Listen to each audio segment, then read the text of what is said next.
Now we shall see a very important article of your capacitance chapter और इसको board के लिए बहुत इंपॉर्टेंट है और इसमें ढेर सारे वैरायटी के क्वेश्चंस बनते हैं, जेई के लिए भी इंपॉर्टेंट है, ठीक है। और आर्टिकल का नाम है, टॉपिक का नाम है capacitance of A isolated conducting sphere. लेकिन गड़बड़ यहां पर एक है, क्या लिखा है बुक में, capacitance of A isolated conducting sphere. अब कंडक्टिंग स्फीयर का कैपेसिटेंस कहां से आएगा, ये गड़बड़ी हर जगह चलता है। कंडक्टिंग स्फीयर तो कंडक्टिंग है, उसमें कैपेसिटेंस कहां से आएगा, capacitance is the property of A insulator. तो अगर यही टॉपिक को हम ढंग से लिखेंगे तो कहेंगे capacitance due to a conducting sphere, isolated conducting sphere. तो लिखेंगे ढंग से। हजार लोग अगर कोई गलत चीज को चिल्ला चिल्ला के बोलेंगे वो सही नहीं हो जाता है। हाँ, हो सकता है कि हजार लोग उसको फॉलो कर जाते हैं, लेकिन जो सही है वो सही रहता है। तो मैं लिखता हूं टॉपिक का नाम कैपेसिटेंस। ये थ्योरी है, थोड़ा ध्यान से देख लेना, मैं धीरे धीरे लिख रहा हूं। ड्यू टू, मैं ऑफ नहीं लिख रहा हूं, due to a conducting sphere or an isolated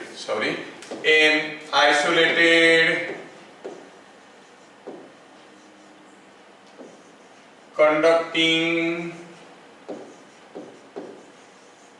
sphere due to an isolated conducting sphere। इसको भगाते हैं इधर से, हाँ ठीक, आइसोलेटेड कंडक्टिंग स्फीयर मतलब समझ लो पहले क्या है। कंडक्टिंग स्फीयर तो समझ में आया, आइसोलेटेड का मतलब the sphere is not in any electric field nor it's electric field is affected by any near by object. कोई स्फीयर अगर ग्राउंड से काफी हाइट में है, उसके अड़ोस पड़ोस में दूसरा कोई कंडक्टिंग बॉडी नहीं है, तो उसके चलते जो लाइन्स ऑफ फ्लक्स होगा वो रेडियल बनेंगे, ठीक है। और पॉजिटिव चार्ज होगा तो lines of flux will B radially outwards, negative charge होगा तो lines of flux will B radially inwards, है ना। कोई चार्ज स्फीयर है, इसमें कोई चार्ज है, लाइन्स ऑफ फ्लक्स ऐसे होते हैं। कब होते हैं, व्हेन इट इज आइसोलेटेड। अगर यही स्फीयर को हम ग्राउंड के आसपास रखेंगे ना, लाइन्स ऑफ फ्लक्स ऐसे नहीं होंगे, लाइन्स ऑफ फ्लक्स ऐसे होंगे, they will be terminating into ground, ऐसे करके आ जाएंगे, ठीक है। ऐसा नहीं, मतलब इट इज आइसोलेटेड मतलब the lines of flux due to the charge sphere are radial. मैं पहला चीज आपको क्लियर कर दिया। When I mean isolated conducting sphere, I mean if you give it a charge the lines of flux will be radial. अब ये capacitance effect क्यों देता है, हम तो बताएं। कोई वायर, एक वायर रखा है, ये रेजिस्टेंस आपको एग्जिबिट कब करेगा, जब पोटेंशियल डिफरेंस अप्लाई करोगे। अदरवाइज वायर पड़ा है तो पड़ा है, उसमें क्या रेजिस्टेंस है, रेजिस्टेंस कहां, कोई करंट फ्लो करेगा तब ना उसको रेजिस्टेंस मिलेगा। तो व्हेन यू अप्लाई ये potential difference you realise the resistance. Similarly कोई डाइलेक्ट्रिक यहां पर पड़ा है, इसमें कैपेसिटेंस इफेक्ट है, हाँ है, लेकिन दिख तो नहीं रहा है। आप पोटेंशियल डिफरेंस अप्लाई करके देखो, you expose it to an external electric field, देखो इसमें ये एनर्जी स्टोर करके दिखाएगा। समझ में आ रहा ना। तो जब कोई dielectric is exposed to external electric field it exhibits capacitance effect. Same thing happens for a conducting sphere. When suppose हम कहेंगे कि ये कोई एक कंडक्टिंग स्फीयर है, ठीक है, ये एक कंडक्टिंग स्फीयर है। इस कंडक्टिंग स्फीयर के चलते जो लाइन्स ऑफ फ्लक्स निकल रहे हैं से वो रेडियल जा रहे हैं, ऐसे ऐसे जा रहे हैं। अब इसको कुछ चार्ज दे दिए तो lines of flux are going radial. तो कौन सा डाइलेक्ट्रिक इस इलेक्ट्रिक फील्ड के चुंगल में आया, उसके चारों तरफ का डाइलेक्ट्रिक, है ना। मतलब ये जो चार्ज स्फीयर है, सपोज इसका चार्ज हम कहेंगे Q है, चार्ज स्फीयर है, उसके चलते इलेक्ट्रिक फील्ड बनेगा कहां, बाहर, अंदर नहीं। यहां पर दो डाइलेक्ट्रिक हो सकते हैं, एक अंदर वाला एक बाहर वाला। कौन सा डाइलेक्ट्रिक में आपको कैपेसिटेंस इफेक्ट मिलेगा, बाहर वाले में, क्यों? Because that is being expose to the electric field. तो अभी हम जो निकाल रहे हैं कैपेसिटेंस किसका निकाल रहे हैं? ये डाइलेक्ट्रिक का। ये डाइलेक्ट्रिक मतलब कहां तक? जहां तक लाइंस ऑफ फ्लक्स जा रहे हैं। कहां तक लाइंस ऑफ फ्लक्स जा रहे हैं? Up to infinity. The lines of flux are going up to infinity because we are talking about an isolated conducting sphere. As the lines of flux are going up to infinity, आप कहोगे infinity तक उसके चारों तरफ जो air है या जो भी डाइलेक्ट्रिक, मान लो कि ऑयल में डुबा के रखें तो ऑयल है जो है उसमें कैपेसिटेंस इफेक्ट एग्जिबिट होगा, उसका कैपेसिटी कितना है? बोले बाप रे, तो खतरनाक चीज हो गया। यहां से शुरू करके इंफिनिटी तक इतना बड़ा डाइलेक्ट्रिक का कैपेसिटेंस कितना होगा? नहीं, चलो सोचते हैं कितना। हाँ, तो पहले हम इसका लिखेंगे, सॉल्यूशन में लिखेंगे पॉइंट नंबर 1 में, when a conducting sphere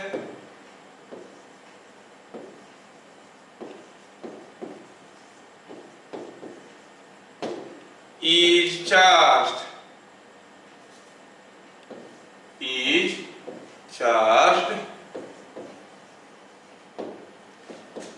the lines of flux go radially, मैं आउटवर्ड या इनवर्ड नहीं लिखा, अगर पॉजिटिव चार्ज है तो आउटवर्ड होगा, नेगेटिव चार्ज होगा तो इनवर्ड होगा, और आपका बोर्ड में तो यही आता है, draw the lines of flux associated with positively charge sphere, उतना आता है। देखो, when a conducting sphere is charged, the lines of flux go radially. अच्छा, the dielectric medium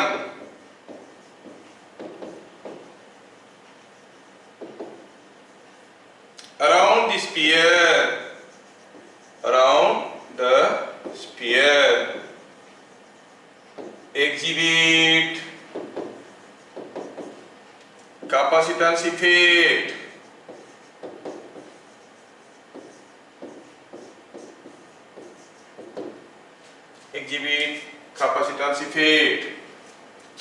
अच्छा, ये बात है, ठीक है।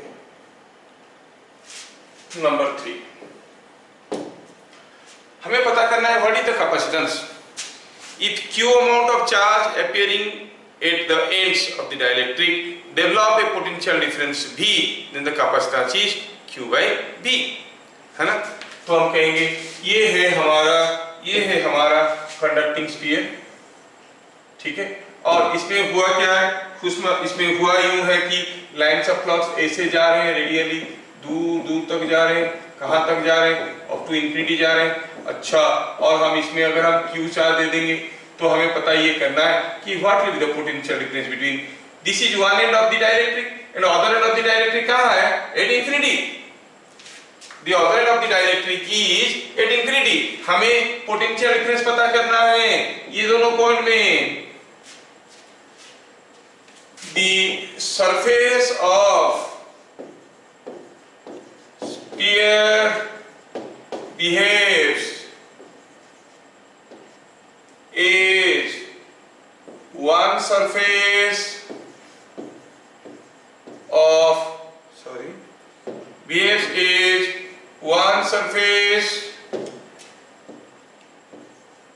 of the dielectric with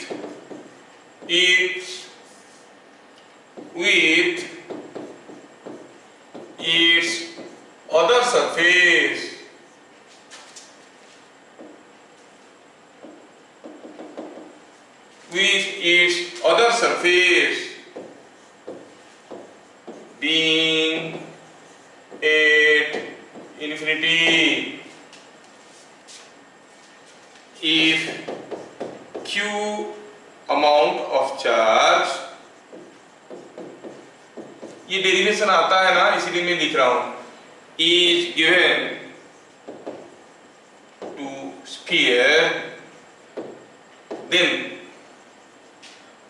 VA potential on surface।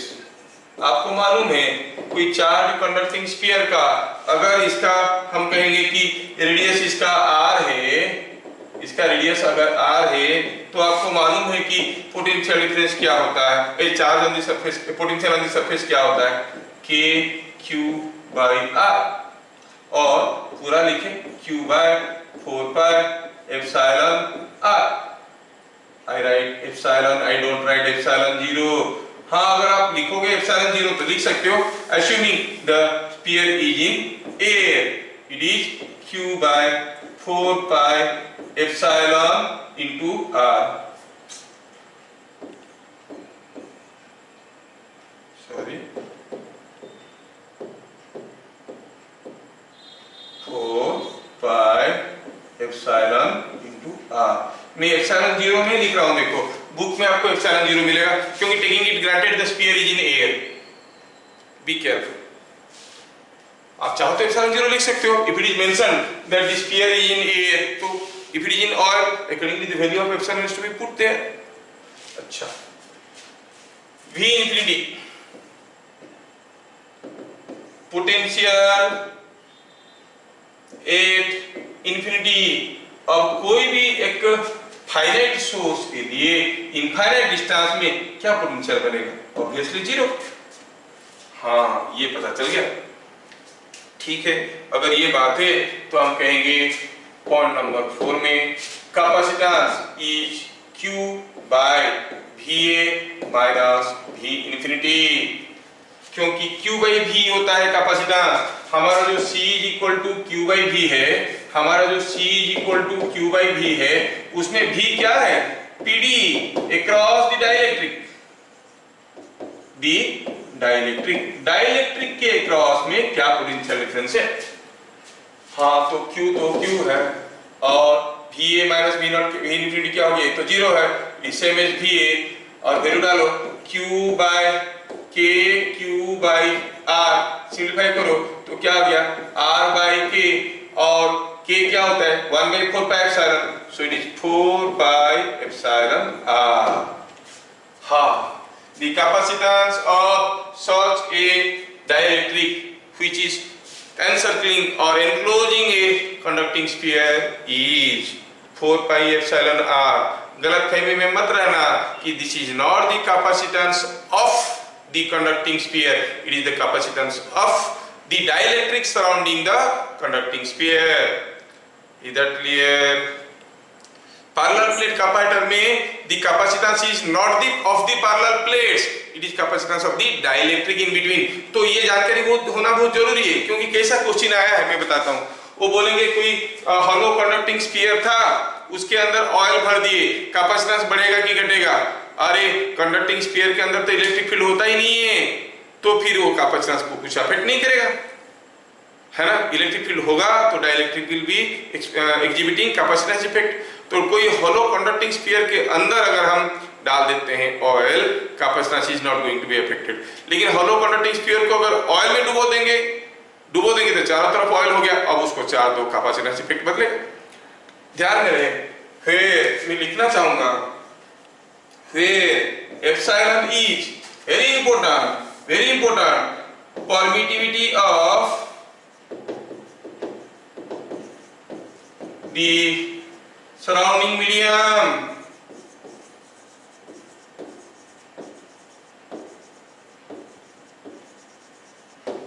ये चीज समझ में आना चाहिए. तो कोई कैपेसिटर के हॉलो स्फीयर के अंदर ऑयल भर दो, कैपेसिटेंस नहीं बदलेगा. स्फीयर को लेके ऑयल में डुबा दो तब कैपेसिटेंस बदलेगा क्योंकि उसका चारों तरफ का मीडियम बदल जाएगा. तो इस चीज को भी हम लोग लिखना चाहेंगे यहाँ पर पॉइंट नंबर 5 में, क्योंकि बोर्ड में बार बार पूछता है. By filling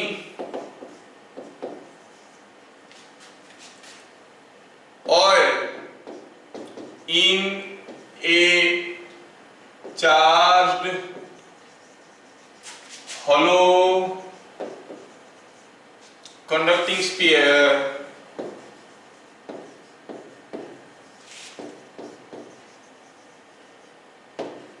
the capacitance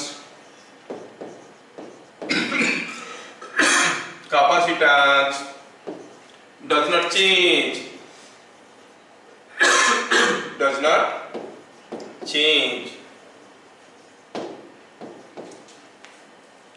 However, by dipping the sphere into oil,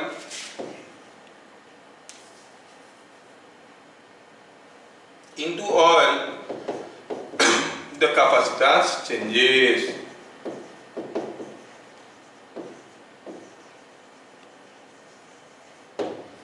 ठीक है, कैपेसिटेंस चेंजेस। ठीक है, अब चेंजेस मींस क्या कहेंगे? इंक्रीजेस और डिक्रीजेस। ऑब्वियसली इंक्रीजेस अगर एयर में होगा, ऑयल में डुबा देंगे तो इंक्रीज कर जाएगा। Now next point number 6। ये कुछ टिपिकल क्वेश्चंस होते हैं जो आते हैं, जिसको मैं आपको फॉर्मूला फॉर्म में देना चाहता हूँ। बहुत इंपॉर्टेंट है, फॉर्मूला फॉर्म में देना चाहता हूँ। तो चलिए थोड़ा देख लेते हैं।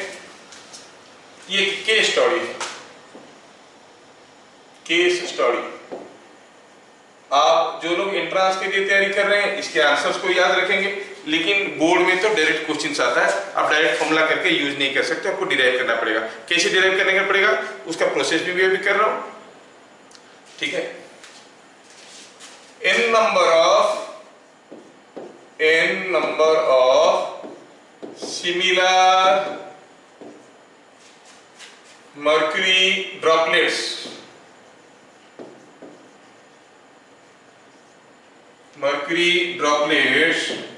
n number of similar mercury droplets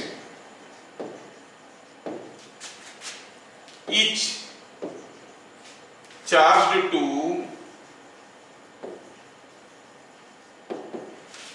V0 volt combined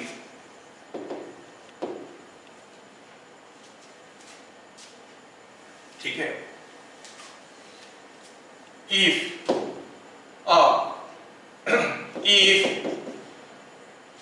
capacity of each droplet is C0, find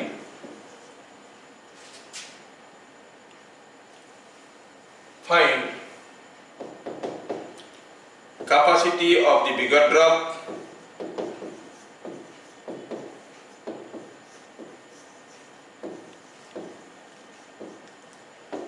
potential of the bigger drop।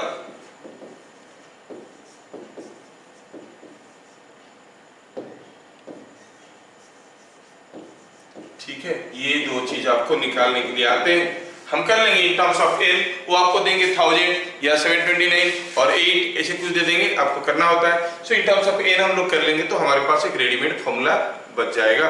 ठीक है, उसको करने की कोशिश करेंगे। ये केस स्टडी है। ठीक है, ये दिया गया है और दिया गया है क्या करना है हमें, टू फाइंड, क्या निकालना है, टू फाइंड क्या निकालना है, capacity of bigger drop, potential of bigger drop. ठीक है, ये क्वेश्चन आपको अभी दिख गया। चलिए मैं सॉल्यूशन बनाने की कोशिश करता हूं। हमारे पास ढेर सारे छोटे छोटे ड्रॉपलेट्स थे। चलो मानते हैं कि हर एक का रेडियस था r, हर एक का रेडियस r था। ये सारे कंबाइन हो गए तो बन गया एक बड़ा ड्रॉप। चलो मानते हैं कि इसका रेडियस है r। ठीक है, ये सारा जो कंबाइन हो गए रेडियस बन गया कैपिटल R। तो ऐसा करते हैं, बाय combining the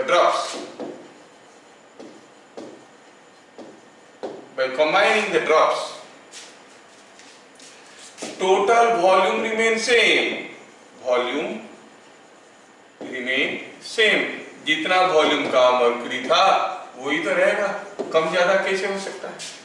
मतलब अगर n ड्रॉप्स थे, हर एक का वॉल्यूम था 4/3 पाई r क्यूब। r क्या है, radius of the smaller drop.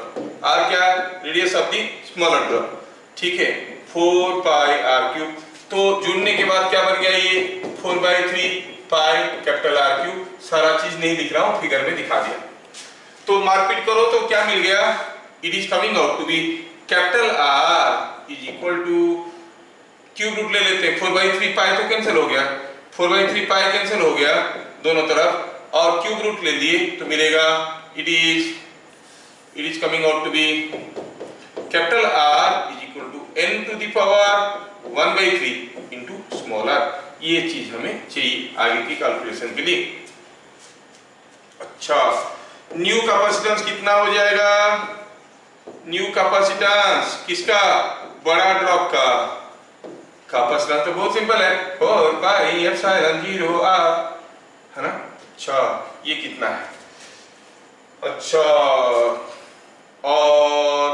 और थोड़ा सा इसको मैं पहले इसको ऐसे लिखता हूं कि capacitance of each drop, capacitance of each drop क्या दिया है C0, कितना है वो 4 पाई एप्सिलॉन नॉट r, क्योंकि मर्क्यूरी ड्रॉप कहाँ थे, एयर में थे, कुछ लिखा नहीं तो लक्ष्मी जी ने एयर।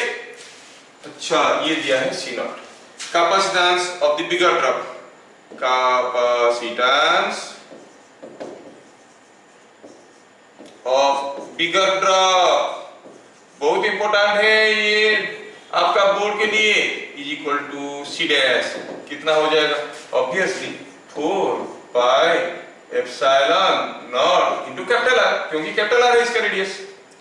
कितना सिंपल फॉर्मूला है देखो, 4 पाई एप्सिलॉन आर, ठीक है 4 पाई एप्सिलॉन आर। लेकिन सोचो वैल्यू इज वेरी स्मॉल, कैसे, क्योंकि एप्सिलॉन का वैल्यू कितना है और 4 पाई एप्सिलॉन का वैल्यू कितना है 1/9 इनटू 10 पावर 9, आर कितना होगा तो 1 फैराड बनेगा, 1 फैराड बनाना तो नामुमकिन है, you can not make 1 farad capacitance, पहले भी बता चुके हैं 1 farad is a very very very large unit of capacitance, so it is coming 4 pi epsilon 0r। अब आर की जगह वैल्यू डाल दें, आर की जगह वैल्यू डाल दें, क्या आ जाएगा ये, it is coming 4 pi epsilon not r और n टू द पावर 1/3, है ना। तो इसमें क्या आ गया 1/3, तो सिंप्लीफाई करो तो हो गया n to the power 1/3 into C0। पहले अगर C0 था, अभी ये हो जाएगा, मतलब इफ 1000 ड्रॉपलेट्स कम्बाइन, हर एक का कैपेसिटेंस C0 था, न्यू कैपेसिटेंस कितना हो जाएगा 1000 ड्रॉपलेट होंगे तो 1000 to the power 1/3 is 10, new capacitance हो जाएगा 10 C0। 1000 तो ड्रॉपलेट, हर एक का कैपेसिटी C0 जॉइन हो गए, बड़ा ड्रॉप बन गया, कैपेसिटेंस क्या बना 1000 C0 नहीं है 10 C0। क्या मैं ठीक ठाक समझा पा रहा हूं सबको? yes. तो ये हो गया बिट नंबर 1। बिट नंबर 2 में पूछा है what is the potential of the combination.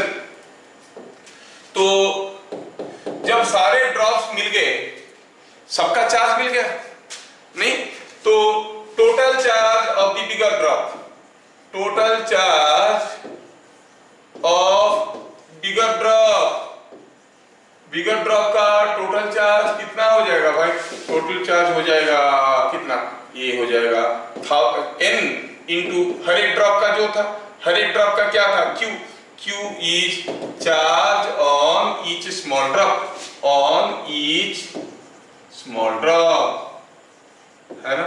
अच्छा ये बात है, तो कितना है ये, इट इज C0 V0, क्योंकि हर एक ड्रॉप को चार्ज किया गया था V0 वोल्ट में, हर एक ड्रॉप का कैपेसिटेंस था C0, so it is coming n C0 V0। अच्छा, potential of bigger drop, potential of bigger drop आप ऐसे कर सकते हो, बिगर ड्रॉप का पोटेंशियल निकालने के लिए आप कह सकते हो total charge by total charge Q/C, Q by capacitance of the bigger drop, और KQ by R, capital R आपको मालूम है ना, KQ बाय R भी कर सकते हो, बट मैं कैपेसिटेंस चैप्टर है तो थोड़ा मैं ऐसे करना चाहूंगा Q/C। Q हो गया n C0 V0, C क्या हो गया बिगर ड्रॉप के लिए, it was n to the power 1/3 C0, मार्कपीट करो तो क्या मिला n to the power 2/3 V0। 1000 droplet, हर एक ड्रॉप का पोटेंशियल V0 है, सारे जुड़ गए, बड़ा ड्रॉप बन गया। बड़ा ड्रॉप का पोटेंशियल कितना होगा? 1000 to the power 2/3। कितना होता है वो? 100 V0। अगर 1000 ड्रॉपलेट, हर एक का कैपेसिटी C है, जुड़ गए, मिलेगा कितना? 10C। हर एक का पोटेंशियल अगर V0 है, सबको जोड़ दिए, मिलेगा 100 V0। Is it understood? Yes, it is understood। ठीक है, ये बात है।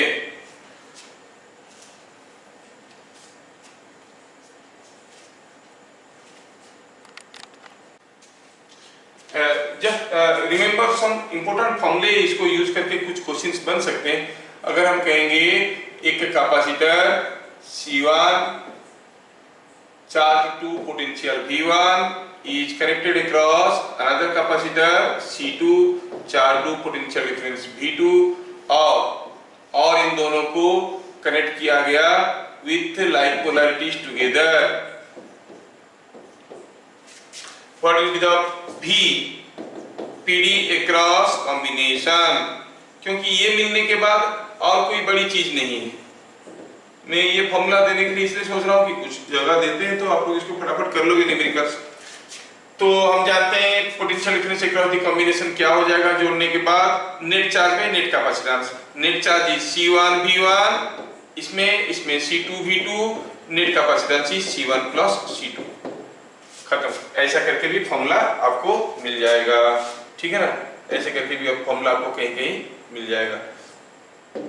C2 V2 by C1 plus C2। ये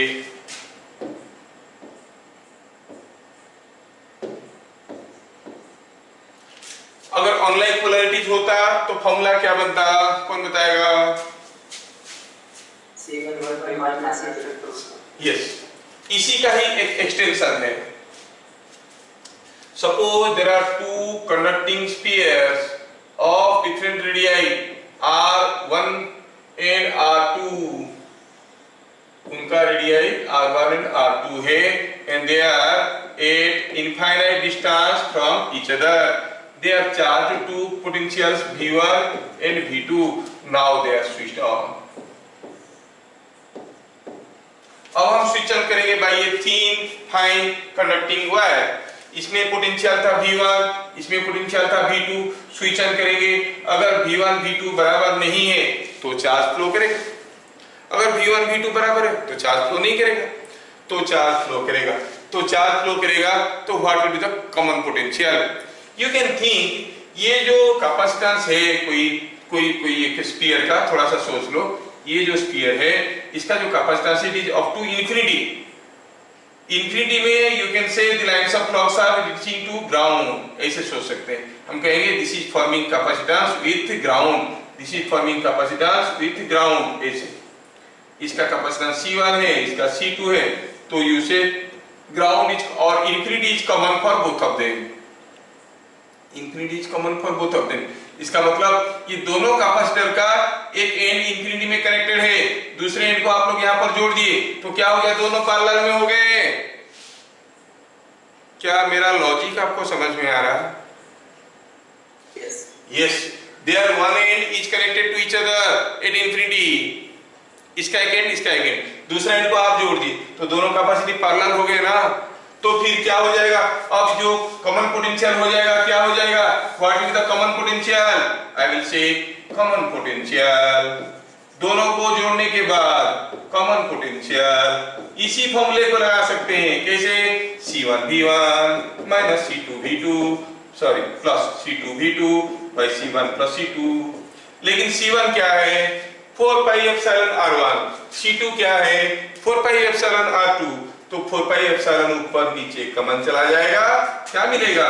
V1 R1 plus V2 R2 bye R1 plus R2। ऐसे कर सकते हैं। क्या ये लॉजिक और कंसेप्ट आपको समझ में आया? वैसे हम निकाल सकते हैं, हाँ हम एनालिटिकली कैलकुलेट करके निकाल सकते हैं। Let the final common potential is V, common potential V, तो इसमें कितना चार्ज होगा, इसमें कितना चार्ज होगा, पहले इसमें कितना चार्ज था, इसमें कितना चार्ज था, sum of the charges is equal to initial charge. Final Q1 Q2 is equal to E1, final Q1 plus Q2 is equal to initial Q1 plus Q2 करके उसमें से भी V का वैल्यू निकल सकता है, but that is lengthy way of doing, school वाले तो पूछेंगे नहीं।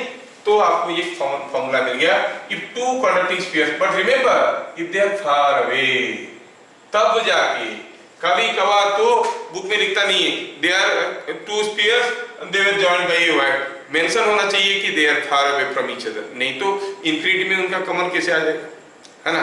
तो इंफिनिटी में उनका कॉमन आ जाएगा तब जब दोनों फार अवे है, इसका इफेक्ट, इसके चलते इसमें कोई पोटेंशियल नहीं है, इसका जो पोटेंशियल है उसका खुद के चार्ज के लिए पास में हो जाएंगे, तो इसका चार्ज के लिए भी इसमें कुछ पोटेंशियल आ जाएगा जो अलाउड नहीं है। ये कैपेसिटर में जो चार्ज है उसके चलते उसका अपना पोटेंशियल है। तो ये दोनों फॉर्मूला को आप याद रख लोगे तो ये काफी काम की चीज बनेंगे, ठीक है। लॉजिकली चीजों को समझना चाहिए। अब इसमें कंसेंट्रिक कैपेसिटर्स है, इसके बाद पढ़ने के लिए कंसेंट्रिक स्फेरिकल कैपेसिटर्स पढ़ लेंगे। Then we shall read about multiple plate capacitor, multiple dielectric capacitor, ठीक है। तो आज की सेवा हम लोग यहाँ पे समाप्त करते हैं, फिर मिलेंगे अगले क्लास। तब तक शांत रहे, स्वस्थ रहे, सेफ डिस्टेंस मेंटेन करे, घर में रहे। जय हिंद। Thank you, sir.